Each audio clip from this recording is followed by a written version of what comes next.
का अध्ययन कर रहे होंगे तो हमारा 90% अध्ययन जो केंद्रित होगा, हमारा 90% जो अध्ययन केंद्रित होगा वो किस पर केंद्रित होगा? वो कहीं ना कहीं हमारा 90% डियर स्टूडेंट अध्ययन जो केंद्रित होगा वो कहीं ना कहीं हमारी पृथ्वी पर केंद्रित होगा। चाहे हम पर्वतों का अध्ययन कर रहे हो, पठारों का अध्ययन कर रहे हो, मैदानों का अध्ययन कर रहे हो, नदी का अध्ययन कर रहे हो, गिरी का अध्ययन कर रहे हो, गह्वर का अध्ययन कर रहे हो, जितने भी प्रकार के भूदृश्य का आप अध्ययन करेंगे वो सारे के सारे भूदृश्य कहीं ना कहीं आपकी पृथ्वी से संबंधित होंगे कि नहीं होंगे? पठारों का, पर्वतों का कोई भी अध्ययन आप कर रहे हो तो कहीं ना कहीं आपकी पृथ्वी पर अध्ययन केंद्रित होगा। और 90% आप अध्ययन कर रहे हैं पृथ्वी पर, लेकिन आपको ये पता नहीं कि हमारी पृथ्वी आई कहां से। अपने आप में ये हास्यास्पद विषय है कि नहीं है? अपने आप में एक हास्यास्पद विषय है। तो ऐसे में कहीं ना कहीं अभी तक तो पृथ्वी के लिए कोई सिद्धांत नहीं आ पाया है कि अमुक तरीके से हमारी पृथ्वी का निर्माण हुआ है। ऐसा कोई सिद्धांत तौर पर नहीं आ पाया है, सैद्धांतिक तौर पर नहीं कहा जा सकता। जैसे कि आप लोग जब बचपन में थे, बचपन में जब आप लोग विज्ञान की परिभाषा पढ़ते थे तो विज्ञान की परिभाषा पढ़ने के दौरान आप लोग क्या कहते थे? जो प्रयोगों और प्रेक्षणों पर क्या हो, 100% सही हो, उसी को हम विज्ञान कहते हैं। तो ये हमारी पृथ्वी के निर्माण की जो प्रक्रिया है अभी 100% उसका कोई वो नहीं आ पाया है। ऐसे में कुछ हाइपोथेसिस, अवधारणा, आपकी भी अवधारणा हो सकती है, लेकिन अवधारणा क्या सिद्धांत हो सकता है? अवधारणा सिद्धांत नहीं हो सकता। अवधारणा थोड़ा सा क्या होता है, अवैज्ञानिक हो सकता है। उसकी प्रतिपुष्टि अंतिम रूप से नहीं हुई है, वो सार्वभौमिक नहीं है, सार्वकालिक नहीं है, इसीलिए अवधारणा उसे कहते हैं हम, हाइपोथेसिस कहते हैं, जिसकी सत्यता संदेहास्पद हो। ऐसे में कहीं ना कहीं यहां पर ऐसा देखने को मिलता है आपको। लेकिन जो हाइपोथेसिस है, आप एक जागृति के स्टूडेंट के रूप में, जागरूक स्टूडेंट के रूप में आपको ये पता होना चाहिए कि आखिर हमारी पृथ्वी कैसे बनी, क्या हाइपोथेसिस है, कैसा वैज्ञानिक अनुमान लगाते हैं।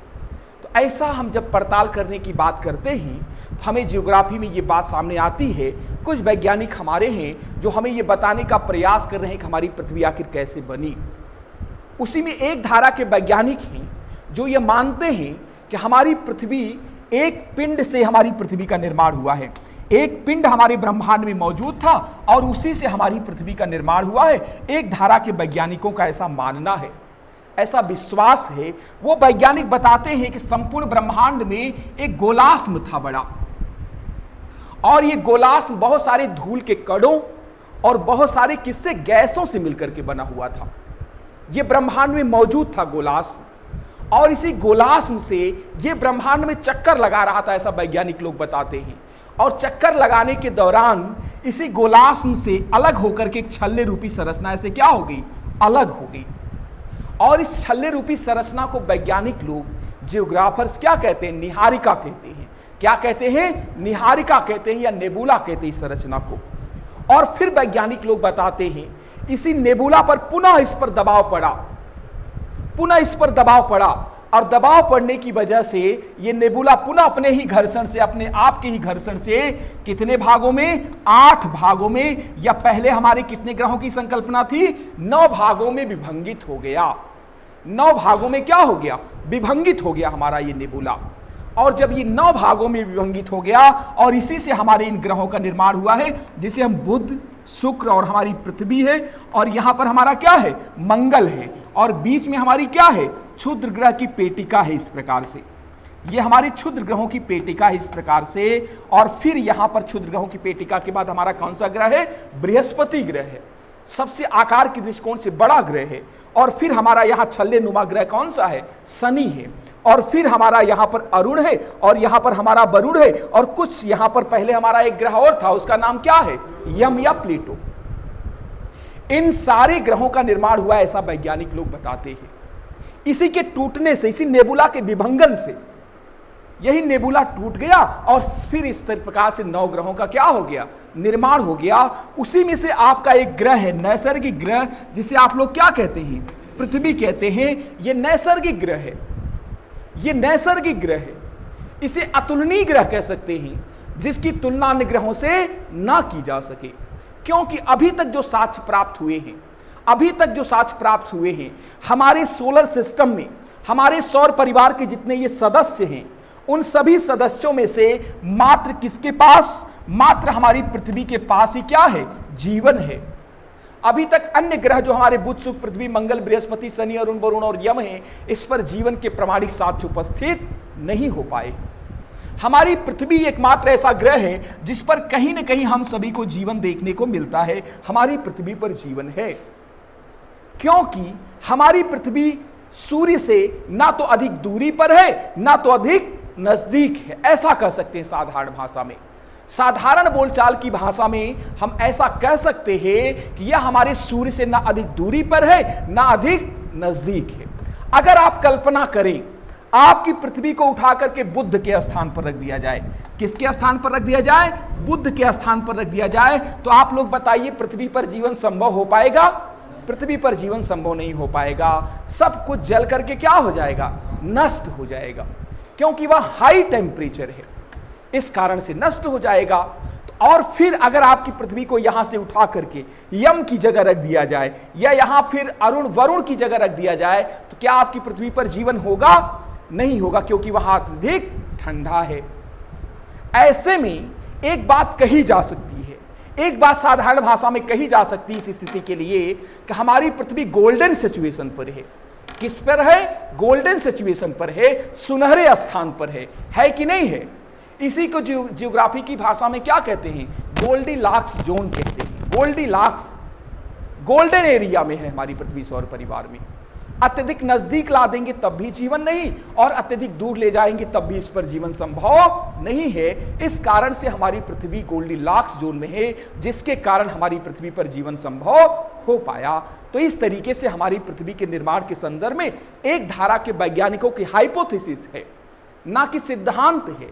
जैसे कि मैं सिद्धांत की बात करूं, E = क्या होता है? आप लोग बताइए, E = क्या होता है? mc² होता है। ऊर्जा संरक्षण का सिद्धांत आइंस्टीन का, ये ऊर्जा संरक्षण का जो आइंस्टीन का सिद्धांत है E = mc², ये कहीं ना कहीं क्या होता है? ये कहीं ना कहीं एक सिद्धांत है जो सार्वभौमिक है, सार्वकालिक है। ये नहीं है कि आपके लिए आपका है और उनके लिए दूसरा है, ऐसा नहीं है।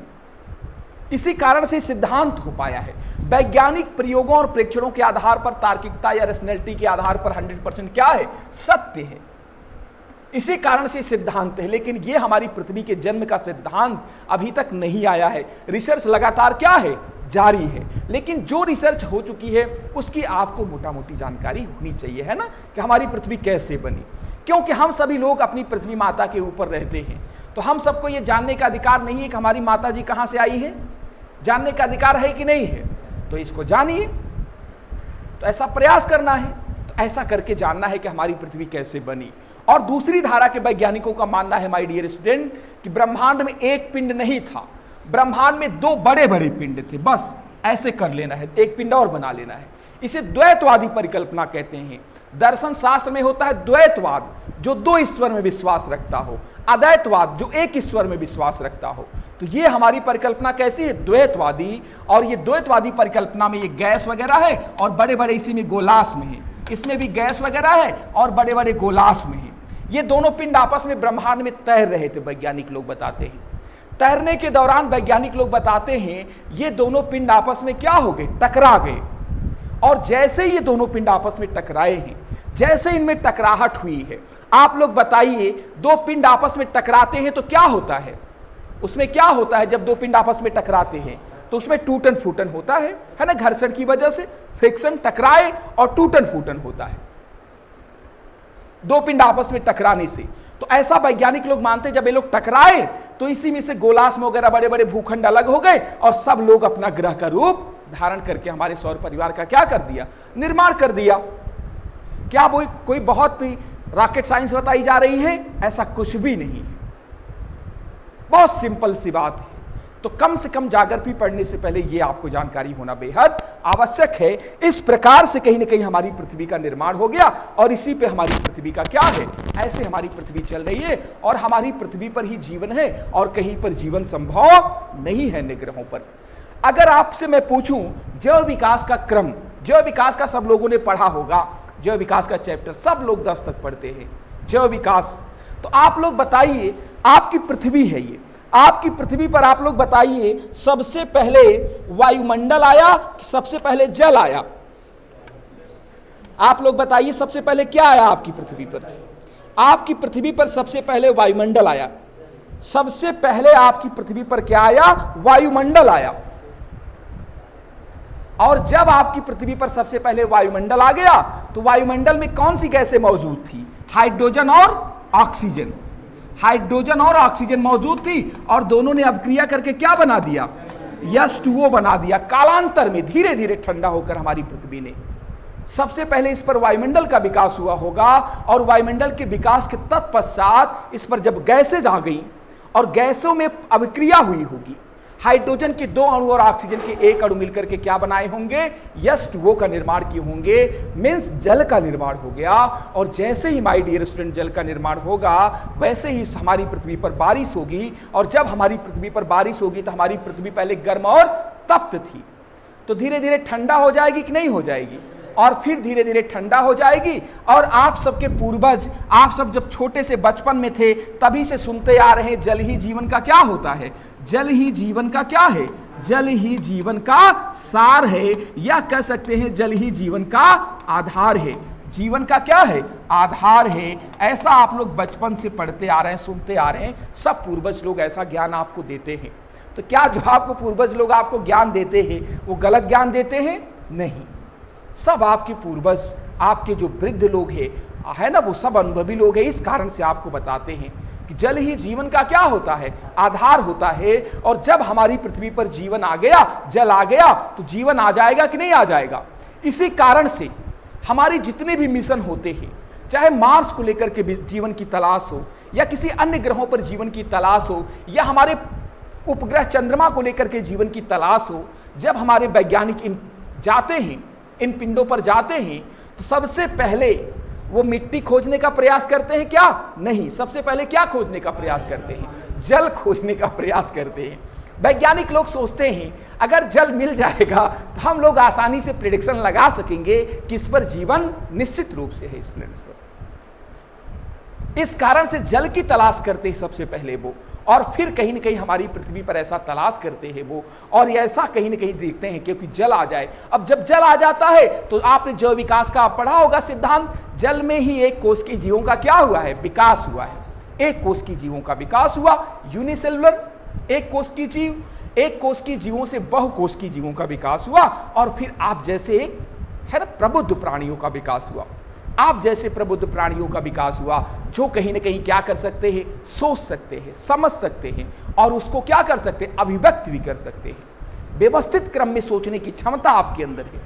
आप कहीं न कहीं सृष्टि की सर्वोत्तम रचना है कि नहीं है? आप कहीं न कहीं सृष्टि की सर्वोत्तम रचना है, सर्वोत्तम रचना है आप सभी लोग पृथ्वी की। ये भाव आपके अंदर होना चाहिए। इसीलिए हमेशा अच्छे काम करने की दिशा में आपको सोचना चाहिए, क्योंकि आपको प्रकृति ने अच्छा काम करने के लिए चुना है। और आप लोग क्या करते हैं? पर्यावरण प्रदूषण फैलाने में लग गए, गलत काम करने, कहीं कूड़ा करकट इकट्ठा करने, कहीं पेड़ काटने, कहीं ऐसी गतिविधियों की अपेक्षा प्रकृति आपसे नहीं करती है। आपको बुद्धि किस लिए दिया है? पेड़ काटने के लिए? सब प्रकृति के अन्य जीवों को परेशान करने के लिए? ऐसा नहीं है। प्रकृति के सारे जीवों के साथ आप सहयोगी जीवन जिएं और सभी जीवों का नेतृत्व करें। नेतृत्व का मतलब शोषण नहीं होता है, नेतृत्व का मतलब मार्गदर्शन होता है। चाहे कोई नेता समाज का मार्गदर्शन कर रहा हो, चाहे हम सभी मानव लोग मिलकर के अपनी प्रकृति को क्या कर रहे हैं? संरक्षित कर रहे हैं, तब भी हम नेतृत्व कर रहे होंगे। अगर हम पेड़ पौधे लगा रहे होंगे, उसे बचा रहे होंगे, तो इस कारण से कहीं न कहीं ऐसी जिम्मेदारी आपको प्रकृति ने दी है। लेकिन आप लोग हैं कि जी है कि मानता नहीं, काटे पड़े हैं पेड़ पौधे, सबको नष्ट कर रहे हैं। जबकि आप सभी लोगों का जीवन कैसा है? सहयोगपूर्ण है, सहयोगपूर्ण है आप सभी का जीवन। अगर हमारी प्रकृति है तो हम हैं, अगर वो नहीं तो हम भी नहीं।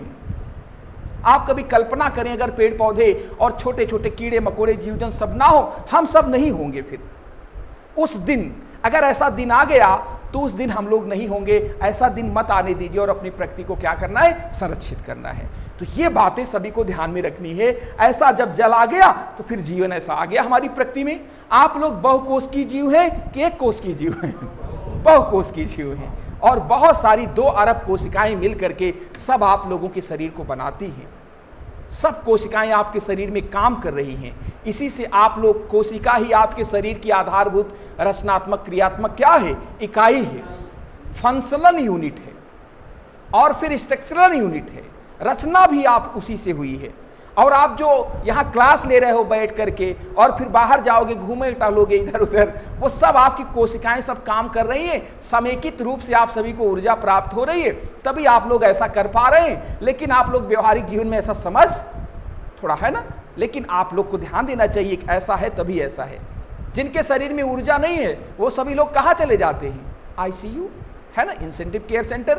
भगवान करे कि कोई वहां ना जाए, है ना, हमारे सारे बच्चे स्वस्थ रहें, पूरा समाज स्वस्थ रहे। तो ऐसा कहीं ना कहीं हम सबको ध्यान में रखना है। इस प्रकार से हमारी पृथ्वी पर जीवन आ गया और ऐसी हमारी पृथ्वी बनी है।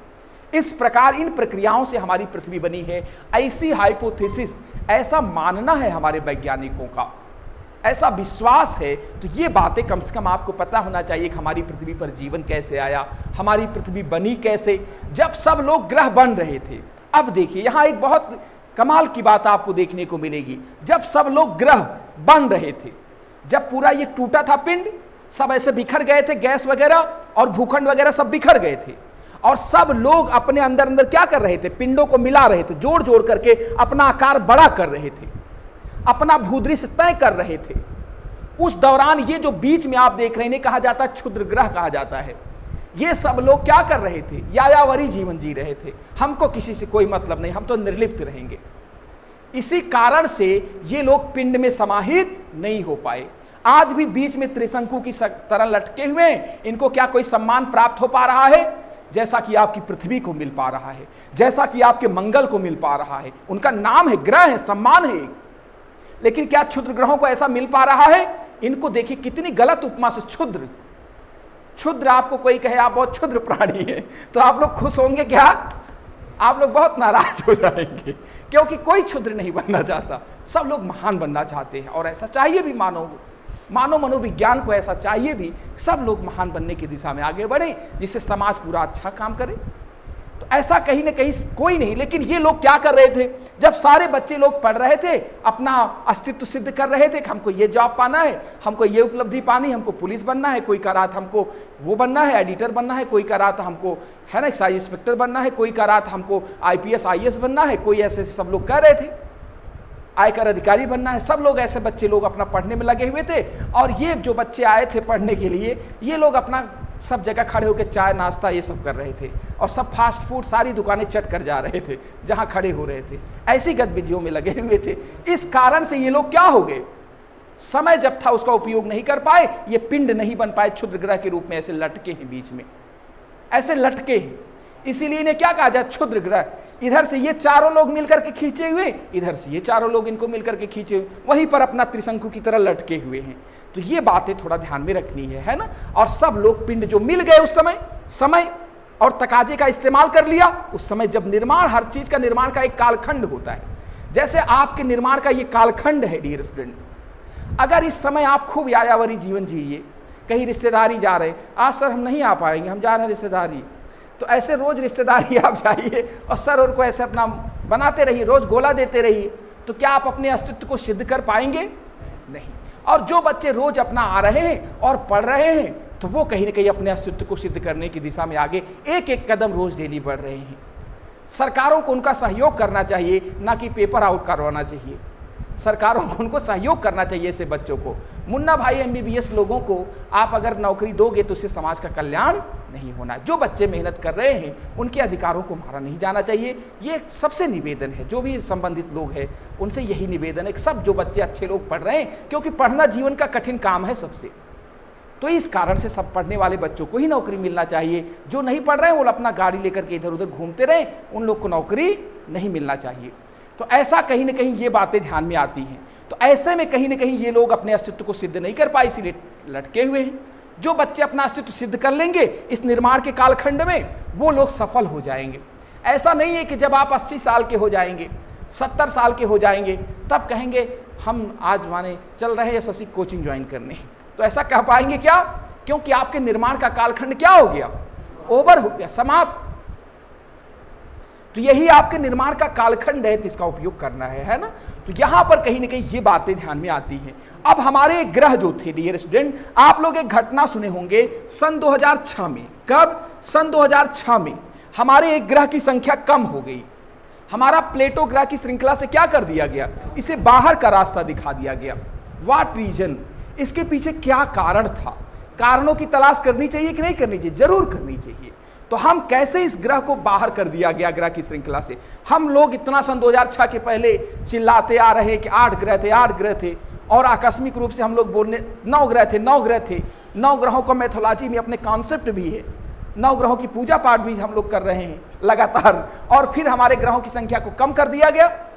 कितने ग्रह बता दिए गए? 8 ग्रह हैं सन 2006 के बाद। अंतरराष्ट्रीय संस्था ने ऐसा क्यों किया? तो ऐसा कहीं न कहीं इस कारण किया क्योंकि वो पिंड आज भी है, लेकिन एक केपलर वैज्ञानिक है जिन्होंने अपना ग्रही सिद्धांत दिया है। क्या दिया है? ग्रही सिद्धांत दिया है। उन ग्रही सिद्धांतों का पालन ये आपका प्लेटो नहीं कर रहा था। केपलर के ग्रही सिद्धांत का जब आप परीक्षण करते हैं तो उसमें केपलर महोदय कहते हैं कि कितना होना चाहिए। पहला उनका कंडीशन है केपलर महोदय का ग्रही सिद्धांत में, पहली कंडीशन है पिंड का अपना एक निश्चित भार होना चाहिए, और उसका इतना निश्चित भार हो जिसके कारण उसमें ग्रेविटी उत्पन्न हो, गुरुत्वाकर्षण बल उत्पन्न हो। जब भार होगा तभी तो उत्पन्न होगा। आप लोग बताइए, रुई में प्रभावी गुरुत्वाकर्षण बल उत्पन्न हो पाएगा? इस पेन में प्रभावी गुरुत्वाकर्षण बल उत्पन्न हो पाएगा? नहीं हो पाएगा। पिंड का कम से कम इतना भयंकर आकार होना चाहिए कि वो थोड़ा सा प्रभावी गुरुत्वाकर्षण बल क्या करे? उत्पन्न करे, तभी वह ग्रह का सम्मान प्राप्त कर पाएगा। पिंड तो हमारे क्षुद्र ग्रह भी हैं, लेकिन क्या इन्हें ग्रह का सम्मान मिल सकता है? नहीं मिल सकता, क्योंकि इनका आकार क्या है? छोटा है। जब सब लोग मिल करके अपना आकार बड़ा कर रहे थे, तब ये लोग क्या कर रहे थे? रिश्तेदारी घूम रहे थे, रिश्तेदारी में गए थे, अपना चाय नाश्ता कर रहे थे और खूब रिश्तेदारी निभाए। इसी कारण इन लोग को इतना गलत सम्मान प्राप्त हो रहा है ना। ये लोग बहुत रिश्तेदारी जा रहे थे। जैसे कई विद्यार्थी जब कोचिंग में एडमिशन ले लेते हैं तो खूब शादी विवाह करते हैं, उस समय उनका शादी विवाह और कार्यक्रम बढ़ जाता है, और फिर अपना है ना। कुछ विद्यार्थी, सब नहीं, आप लोग नहीं, कुछ विद्यार्थी ऐसे हैं, आप लोग तो संघर्षी लोग हैं। तो यहाँ पर कहीं ना कहीं ये बात ध्यान में रखना है कि तो सर लोग पूछेंगे कहाँ जा रहे? हमारे मौसी माने कि बेटवा की शादी, हम न जाएं तो कैसे होगी शादी? तो जरूर जाएंगे, है ना। मौसी बेटवा की शादी, अब ये न जाएं तो कैसे शादी होगी? जाना जरूरी है, और जा करके अनावश्यक अपना महत्व वहाँ बढ़ाए रहेंगे। अरे हम ना आए होते तो शादी हो पाती? इतना काम किए, पूरा वाने संभाल दिए, हो पाती? कुछ ना हो पाता, सब खराब हो जाता। जबकि ये मान लीजिए आप लोग, आपके है ना, वहां जाने से कोई फर्क नहीं पड़ता। आप कोई उपलब्धि पा जाएं, आप पुलिस ही बन जाएं, और आप जब जाएंगे तो वहां पर आपका सम्मान बहुत ज्यादा होगा। सबके केंद्र में आप ही बने रहेंगे। तो आप लोग ये तय करें कि आपको न्यूक्लियस बनना है कि ऑर्बिट बनना है, तो न्यूक्लियस बनिए, है ना। सबको अपनी तरफ आकर्षित करिए। आप जो है पुलिस बनना भी बहुत बड़ी बात है, इसको छोटा में मत लीजिएगा। और फिर कहीं ना कहीं आप लोग जान ही रहे हैं, पहले जमाने में जो पुलिस बनते थे, पहले जमाने की कहानी थोड़ा बताता हूँ आप लोग को। जो पुलिस बनते थे पहले जमाने में, तो पहले जमाने में क्वेश्चन कैसा आता था? तो पहले जमाने में क्वेश्चन आता था, भारत की राजधानी क्या है? ऐसा क्वेश्चन आता था, और विकल्प में दिया रहता था दिल्ली, और फिर विकल्प दिया रहता था करनाल, और विकल्प सी दिया रहता था नई दिल्ली, और विकल्प डी दिया रहता था उपरोक्त में से सभी। ऐसा दिया रहता था भारत की राजधानी। और फिर जो विद्यार्थी लगा देते थे नई दिल्ली, वो पुलिस बन जाते थे, वर्दी पहन के घूमने लगे। और जो लगा दिए दिल्ली, वो सब अपना क्या करते थे? खेती बाड़ी करते थे। उनका सिलेक्शन क्या हो जाता था? अवरुद्ध हो जाता था, रुक जाता था। पहले ऐसा क्वेश्चन पूछा जाता था। जो नई दिल्ली लगा दिया वो सब सेलेक्ट हो गए, आज पुलिस बन के टहल रहे हैं। और जो दिल्ली लगा दिया भूल से, वो सब क्या हो गए? बाहर हो गए। ऐसा क्वेश्चन का स्टैंडर्ड था। लेकिन क्या आज पुलिस बनने में ऐसा क्वेश्चन स्टैंडर्ड की अपेक्षा की जा सकती है? बिल्कुल मत करिएगा, भूल कर भी मत करिएगा, भूल कर भी मत करिएगा। पुलिस बनना मीन्स बहुत बड़ी बात है, इसलिए बहुत गंभीरता के साथ उस पर चिंतन करिए, क्योंकि इतने क्वेश्चन, इतने पेपर, इतने टाइप, और उसमें कॉन्सेप्चुअल क्वेश्चन, ऐसे टाइप की क्वेश्चन, और क्वेश्चन का अपना स्टैंडर्ड। इस प्रकार से प्रश्न आ रहे हैं आपको, तो उस दिशा में कहीं ना कहीं, है ना, एसएससी की तैयारी करें, उसमें भी स्टैंडर्ड क्वेश्चन, पीसीएस वाला क्वेश्चन डाल देंगे। तो आप लोग मना करेंगे, वहां पर फुटनोट्स लिखेंगे कि कृपया पीसीएस वाला क्वेश्चन एसएससी में मत पूछा करें। क्या ऐसा कहने का कोई स्पेस होता है? कृपया ऐसी महान भूल एग्जामिनर महोदय ना करें, हम लोग बच्चे हैं, छोटा छोटा क्वेश्चन पूछें। ऐसा आप लोग कहने का कोई स्पेस वहां पर नहीं होता है। तो ऐसा कार्य नहीं करना है हम सबको, इसलिए गंभीरता से पढ़िए। आज कंपटीशन का लेवल कहीं ना कहीं क्या है, यहां से यहां जा चुका है, तो इस कारण से गंभीरता से पढ़ना है। तो यहां पर आइए हम लोग यहां पर देखते हैं प्लेटो को ग्रहों की श्रृंखला से कैसे बाहर कर दिया गया। ये इसका आकार तो बड़ा था, घनत्व था इसमें, और घनत्व की वजह से इसमें ग्रेविटी भी थी। एक कंडीशन तो पूरा कर रहे हैं, ग्रेविटी वाला, भार वाला। इसमें वेट था इतना, इसमें भार था उतना, जिसके कारण इसमें क्या उत्पन्न हो, ग्रेविटी उत्पन्न हो। लेकिन एक दूसरी भी कंडीशन केपलर महोदय बताते हैं। केपलर महोदय ने कहा था कि सभी पिंडों के ग्रह रहने के लिए, सभी पिंडों को ग्रह का सम्मान प्राप्त करने के लिए माय डियर स्टूडेंट क्या होना चाहिए, सभी की अपनी स्वतंत्र और संप्रभु कक्षा होनी चाहिए। कैसी कक्षा होनी चाहिए? सब लोग बताइए, स्वतंत्र कक्षा होनी चाहिए। सब लोग अपनी स्वतंत्र कक्षा में क्या लगाएं, चक्कर लगाएं। आइए देखते हैं सभी लोग की है कि नहीं है, आइए देखते हैं। तो यहां पर कहीं ना कहीं केपलर महोदय हम सभी को बताने का प्रयास करते हैं सभी पिंडों की अपनी संप्रभु कक्षा होनी चाहिए। सब पिंड लोग अपना ऐसे संप्रभु कक्षा में चक्कर लगाएं। ये अपने सूर्यदेव हैं, सूर्यदेव की सभी लोग अपनी संप्रभु कक्षा में चक्कर लगाएं। सब लोग अपनी संप्रभु कक्षा में ऐसे चक्कर लगाते रहें। सब लोग ऐसा कर रहे हैं। लेकिन प्लेटो क्या कर रहा था, बहुत चालाक बन रहा था प्लेटो क्या कर रहा था, ऐसे चक्कर लगाते लगाते इसमें घुस जा रहे थे। बहुत चालाक बन रहे थे कि हम किनारे से कट के निकल लेंगे, कोई जान नहीं पाएगा। तो ऐसा कर रहे थे, जैसे मैं पानी पी लेता हूं, खुदा भी नहीं जान पाता, है ना। एक मुल्ला जी थे और वो क्या रखे हुए थे, वो रोजा रखे हुए थे, और फिर उसमें पानी मना है, थूक लेना भी मना है, उसमें सब मनाही है ऐसा करना। लेकिन वो क्या करते थे, अपना नदी में नहाने जाते थे, रोजा खोलना था, तो जब नदी में नहाते थे डुबकी लगाते थे, अपना अंदर पानी पी लेते थे, और फिर आके सबसे कहते हैं बहुत त्याग से रोजा रख रहे हैं, बहुत त्याग कर रहे हैं। और फिर मन ही मन कहते थे ऐसा पानी पी लेता हूँ खुदा भी नहीं जान पाता। तो खुदा, तो ऐसा कहीं ना कहीं ये कर रहे थे, वही दशा इनकी भी थी। प्लेटो यहाँ पर कहीं ना कहीं चक्कर लगाते लगाते किसकी कक्षा को काट रहे थे, फिर यहाँ पर वरुण की कक्षा को ब्रेकआउट कर रहे थे। और फिर सन 2006 के पहले हमारे पास दूरबीनें वगैरह उतनी उच्चीकृत नहीं थी, उतना ज़्यादा प्रौद्योगिकी का विकास नहीं होता। प्रौद्योगिकी, टेक्नोलॉजी जिसे आप लोग कहते हैं, विज्ञान का व्यवहारिक पक्ष क्या कहलाता है, टेक्नोलॉजी। विज्ञान का जो व्यवहारिक पक्ष होता है उसे हम लोग टेक्नोलॉजी कहते हैं। दुर्भाग्य से भारत इसी में पीछे है, सब में आगे है। तो ये थोड़ा सा चिंता का विषय है हमारे लिए। तो यहाँ पर कहीं ना कहीं टेक्नोलॉजी और उच्चीकृत होगी और दूरबीन हमारे पास अच्छी अच्छी आएगी।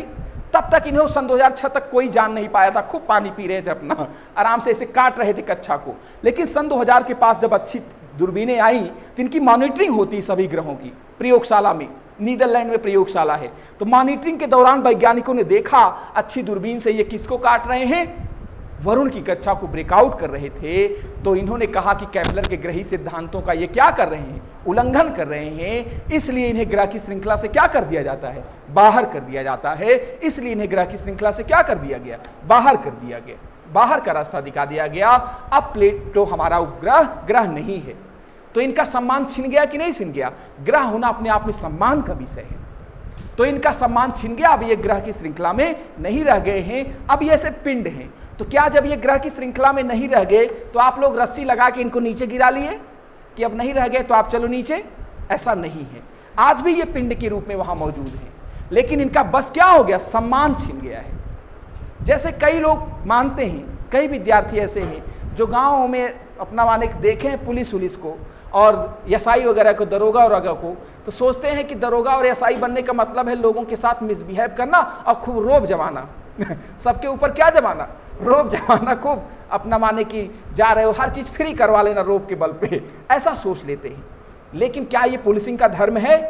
ऐसा बिल्कुल नहीं है। और वो जा करके पुलिस बना दिया गया और उनकी समुचित ट्रेनिंग नहीं हुई। आईपीएस अधिकारी पढ़ाते हैं, बड़े बड़े अधिकारी क्या लेते हैं, ट्रेनिंग दिलाते हैं, पढ़ाते हैं सब एसआई लोगों को कि आपको पुलिस का कोड ऑफ कंडक्ट होता है, उस कंडक्ट को पूरा समझाते हैं कि आपको पुलिस कैसा करना है, सबसे पोलाइटली व्यवहार करना है। कोई वृद्ध मिल जाए रास्ते में, रास्ता नहीं पार कर पा रहे हैं, कोई दृष्टिबाधित लोग मिल जाए, विकलांग लोग मिल जाए, रास्ता नहीं पार कर पा रहे हैं, तो उनको क्या कराना है, पार कराना है। और समाज में कहीं विवाद हो जाए तो एकदम शांत रह करके सबको समझा बुझा करके समाधान करना है, समाधान का प्रयास करना है। इसी कॉन्सेप्ट को लेकर के ब्रिटेन में पुलिसिंग का क्या हुआ था, विकास हुआ था। ओबीडियंट रहना है, आज्ञाकारी रहना है डिपार्टमेंट का, ऐसा मानकर करेजियस रहना, हिम्मती भी रहना है। ऐसे पुलिसिंग का यही कॉन्सेप्ट है, ऐसा उन्हें पढ़ाया जाता है। और इसी कॉन्सेप्ट को लेकर के ब्रिटेन में पुलिस का विकास हुआ था। लेकिन ऐसा न जान पाए वो एसआई महोदय, उनकी ट्रेनिंग अच्छी नहीं हुई और वो अपना खूब जाकर के समाज में रोब-दाब दिखा रहे हैं। तो किसी बच्चे ने अगर उनका वीडियो बना लिया तो, और फिर उनके पिताजी के साथ ऐसा व्यवहार कर रहे थे, आजकल बच्चे कितने तेज होते हैं आप लोग जान ही रहे, बच्चे ने तुरंत वीडियो निकाला और बना लिया और फिर पिताजी को दिखा दिया। और पिताजी ने कहा अच्छा बेटा बहुत अच्छा काम किए हो। पिताजी की दिमाग क्या हो गया, हिल गया कि चलिए इसको कोर्ट में ले चलते हैं अब है कि नहीं। और कोर्ट में ले जाकर के पिताजी ने उसको क्या कर दिया, पेश कर दिया। और आप उसमें पिताजी को अब्यूज कर रहे हैं और फिर ऐसे ऐसे मिसबिहेव कर रहे किसी व्यक्ति के साथ, यह जो कि आपका ऐसा राइट नहीं है, यह आपके कोड ऑफ कंडक्ट में है ही नहीं कि आप ऐसा कर सके। जब आपने ऐसा किया तो फिर जज महोदय जब उसका पूरा दृश्यांकन देख लेंगे, पूरा पिक्चर देख लेंगे, फिल्मांकन, तो उनका दिमाग क्या हो जाएगा, एकदम उनका दिमाग गर्म हो जाएगा। और फिर जज महोदय तत्काल कहेंगे कि ये कहीं ना कहीं आप पुलिसिंग के लायक नहीं है, आप पुलिस की परिभाषा ही नहीं जानते, आप एसआई की परिभाषा ही नहीं जानते, आप कैसे पुलिस बन गए, आपकी ट्रेनिंग अच्छी नहीं हुई है, इस कारण से आप डिपार्टमेंट के नियमों और सिद्धांतों का पालन नहीं कर पा रहे हैं, इस कारण से सबका प्रमोशन होता है लेकिन आज से आपका क्या हो रहा है, डिमोशन हो रहा है। तो उनका क्या कर दिया जाएगा, डिमोशन कर दिया जाएगा। सब प्रमोशन ले रहे हैं तो उनका डिमोशन हो रहा है। क्यों? क्योंकि नियम का पालन नहीं किया। तो इसलिए हम सबके सामाजिक जीवन में, हम सबके कहीं ना कहीं अंतर्राष्ट्रीय व्यवस्था को भी बनाने में या पारिवारिक व्यवस्था बनाने में कुछ नियम और सिद्धांत होते हैं, उनका पालन करना बहुत जरूरी होता है कि नहीं होता है, तो उनका पालन करना चाहिए। तभी आप माने, जैसे किसी परिवार के किसी व्यक्ति को चोट लग गई, पारिवारिक संस्था है और पारिवारिक संस्था के अपने कुछ मानक मूल्य होते हैं। किसी को चोट लगती है तो परिवार के सारे लोग क्या हो जाते हैं, मायूस हो जाते हैं, दुखी हो जाते हैं, अपने प्रियजनों को घायल देखकर, चोट लगा हुआ देखकर ऐसा घायल हो जाते। कोई गाड़ी उड़ी ले जा रहा है, इधर थोड़ा सा भिड़ गया, थोड़ा सा हाथ में खुरेज भी आ गया, तब भी लोग क्या हो जाते हैं, दुखी हो जाते परिवारीजन। लेकिन कोई ऐसे आ गए जिन्हें पारिवारिक सिद्धांत पता नहीं और आए देखे, कहे ऐसे चोट हम बहुत देखे हैं क्या कहे, ऐसी चोट हम बहुत देखे हैं। तो क्या आप पारिवारिक सिद्धांतों का पालन कर रहे हैं? कहीं ना कहीं आप परिवारों से अपने आप को बहिष्कृत कर रहे हैं। आपको कोई लिखित नहीं देगा, आपका स्वतः धीरे धीरे क्या हो जाएगा, बहिष्करण हो जाएगा, आप जान भी नहीं पाओगे हम परिवार के सदस्य नहीं रहे। क्योंकि हर चीज नियम और सिद्धांत से चलता है, इसलिए नियम और सिद्धांतों का पालन करना बहुत जरूरी होता है। सोसाइटी हो, समाज हो, परिवार हो, अंतर्राष्ट्रीय व्यवस्था हो, तो इस कारण से कहीं ना कहीं इनको भी नियम का पालन करना चाहिए। नहीं किए तो बाहर हो गए। भौतिक शरीर में है, जैसे आप पुलिस नहीं रहेंगे, आत्मा और शरीर के रूप में तो रहेंगे कि जज महोदय आत्मा और शरीर को अलग कर देंगे, ऐसा नहीं कर सकते, उनको ऐसा राइट नहीं है। ये पिंड है, लेकिन कहीं ना कहीं इनका सम्मान क्या हो गया, छिन गया ग्रह का सम्मान छीनना भी अपने आप में बड़ी बात है कि नहीं है? बड़ी बात है कि आप ग्रह नहीं रहे, आप एसआई नहीं रहे, आप कल से हवलदार बन गए हैं। जिस चौकी में आप एसआई थे उसी चौकी में आपका डिमोशन होकर के हवलदार बन गए हैं और सब लोगों को सलूट मार रहे हैं जितने लोग आ रहे हैं, जितने पुलिस लोग आपको सलूट मारते थे, अब सब कांस्टेबल लोग को आप सलूट मार रहे हो, क्योंकि आप एसआई से किसमें डिमोशन हो चुके हो, कांस्टेबल उसमें आ गए हो, हवलदारी में, और फिर अपना गेटमैन की तरह अपना खड़े रहो और सबको सलूट मारो। तो ऐसा कहीं ना कहीं आपका सम्मान क्या हो गया, छीन गया। तो इनका सम्मान छीन गया, लेकिन भौतिक शरीर में आज भी ये मौजूद हैं। तो ये बातें ध्यान में रखनी है, सबको नियम का पालन इसलिए अपने जीवन में करना चाहिए। जब ग्रह का सम्मान छीन सकता है तो हम आप तो मानव हैं, है ना? तो ये बातें ध्यान में रखना है। इस कारण से इस ग्रह का सम्मान छीन गया। अब हमारे ग्रहों की संख्या कितनी है? 8 ग्रह रह गए। 4 ग्रह हमारे आंतरिक हैं और 4 ग्रह हमारे क्या हैं? बाह्य हैं। इन चारों ग्रहों को हम लोग क्या कहते हैं? आंतरिक ग्रह कहते हैं। इन चारों ग्रहों को हम लोग क्या कहते हैं? बाह्य ग्रह कहते हैं। और इन सबका नेता, इन सबका लीडर ग्रह कौन सा है? हमारी पृथ्वी है। और इन सब का लीडर ग्रह कौन सा है? बृहस्पति है। इन्हें पार्थिव ग्रह कहा जाता है और उन्हें क्या कहा जाता है? बृहस्पति ग्रह या जोबियन ग्रह कहा जाता है। समझ में आई बात? चलिए हम ग्रह बताएंगे तो अब आपको यहां पर कहीं ना कहीं इस पर डिस्कस होगी, तो पूरा ग्रह का आपकी एक क्लास ही चलेगी, है ना। तो ये बातें सबको ध्यान में रखनी है। अब हमारा जो चैप्टर होगा डियर स्टूडेंट, कम से कम आप ज्योग्राफी पढ़ने से पहले आपको ये तो कॉन्सेप्ट होना चाहिए कि हमारी पृथ्वी और हमारे प्लैनेट्स का विकास कैसे हुआ, कैसे बने आखिर। और आप गुरु मंत्र जानते ही नहीं और मार सांप की झड़ाई कर रहे हैं और सब मारे सब लगे हुए हैं, तो क्या सफल हो पाएंगे? तो इसलिए कम से कम पता होना चाहिए इसकी जड़ क्या है, इसका मूल क्या है, कहाँ से ये विषय कैसे हमारी पृथ्वी बनी होनी, कम से कम ये सब थोड़ा सा पता होना चाहिए। तब आप जीएस के तौर पर पढ़ेंगे तो आपको बहुत कॉन्सेप्चुअल आधार पर सारी चीजें हम डिस्कस करेंगे और सबको समझ में आ जाएगा, कोई दिक्कत किसी को नहीं होगी।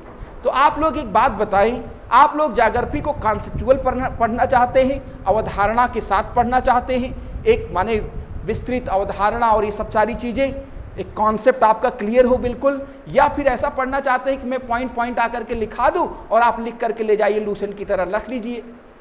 कैसा पढ़ना चाहते हैं? कॉन्सेप्ट के साथ पढ़ना चाहिए हमेशा। इसलिए आप यहां अगर ज्योग्राफी रोज क्लास, लेकिन एक आपको वचन देना पड़ेगा, जब आपको अच्छी तरीके से कोई विषय वस्तु पढ़ाई जाती है पर डे क्लास में आप उपस्थित रहिए। पर डे क्लास में आपको क्या रहना है? उपस्थित रहना है माय डियर स्टूडेंट। एग्जाम भी है, एग्जाम है तो दे सकते हैं, है ना, ऐसा कोई बात नहीं, कोई बाध्यता नहीं है।